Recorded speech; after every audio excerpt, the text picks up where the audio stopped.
Assalamualaikum warahmatullahi wabarakatuh. Perkenalkan, saya Mutia Rahma Aulia Isat dengan nomor induk mahasiswa 2021-185. Pada kesempatan kali ini, saya akan memaparkan materi mengenai surat kuasa untuk memenuhi tugas hukum acara perdata. Materi yang pertama adalah definisi dan dasar hukum dari surat kuasa.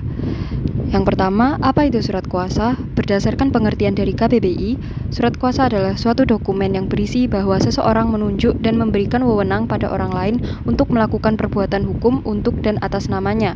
Kemudian sesuai dengan pasal 1792 Kitab Undang-Undang Hukum Perdata, yaitu pemberian kuasa ialah suatu persetujuan yang berisikan pemberian kekuasaan kepada orang lain yang menerimanya untuk melaksanakan sesuatu atas nama orang yang memberikan kuasa.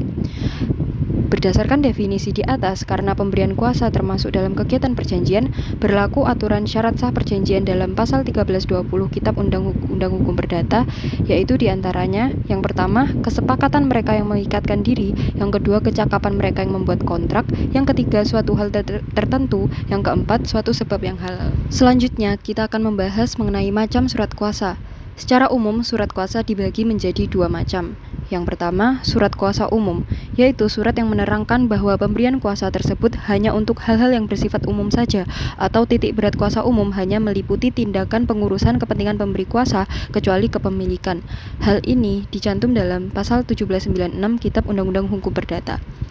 Surat kuasa umum tidak dapat dijadikan dasar untuk mewakili pemberi kuasa di pengadilan.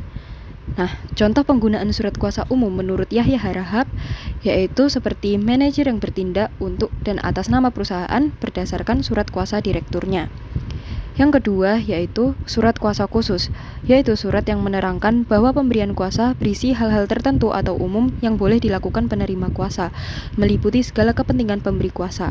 Berdasarkan pasal 123 HIR, surat kuasa khusus menjadi landasan pemberian kuasa untuk bertindak di pengadilan. Materi selanjutnya adalah syarat surat kuasa, atau hal-hal yang harus ada dalam surat kuasa pihak formil di pengadilan perdata. Sebelum saya membahas mengenai syarat surat kuasa, saya akan memaparkan materi mengenai macam pihak yang berperkara.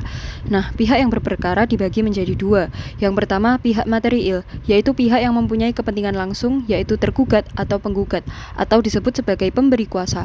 Yang kedua, yaitu pihak formil, atau pihak yang beracara di muka pengadilan untuk dan atas nama penggugat atau tergugat, atau mewakili anak yang belum dewasa, sebagai wali, atau mewakili kurator atau direktur utama karena penunjukan oleh hakim. Nah, pihak formil ini disebut juga sebagai penerima kuasa. Selanjutnya, surat kuasa khusus setidaknya harus memuat yang pertama, identitas pemberi dan penerima kuasa, seperti nama, umur, pekerjaan, dan tempat tinggal. Yang kedua, isi pokok sengketa perdata, yaitu hal ini merujuk kepada kekhususan perkara seperti jual beli, perwarisan, perceraian, dan lain-lain.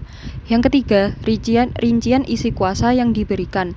Hal ini merujuk kepada kekhususan isi kuasa dalam batas-batas tertentu.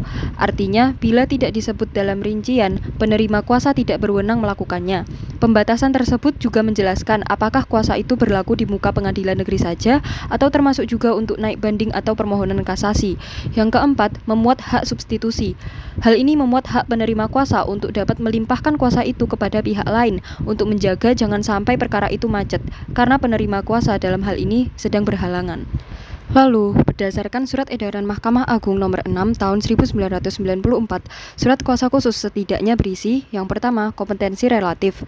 Kemudian yang kedua, menyebutkan identitas dan kedudukan para pihak. Yang ketiga, menyebutkan dengan jelas untuk bertindak di pengadilan. Yang keempat, menyebutkan secara ringkas pokok dan objek sengketa. Nah, syarat-syarat di atas bersifat kumulatif. Apabila tidak terpenuhi salah satunya, maka surat kuasa cacat formil dan tidak sah sehingga mengakibatkan batal demi hukum. Sekian pemaparan materi dari saya, kurang lebihnya mohon maaf dan terima kasih. Wassalamualaikum warahmatullahi wabarakatuh.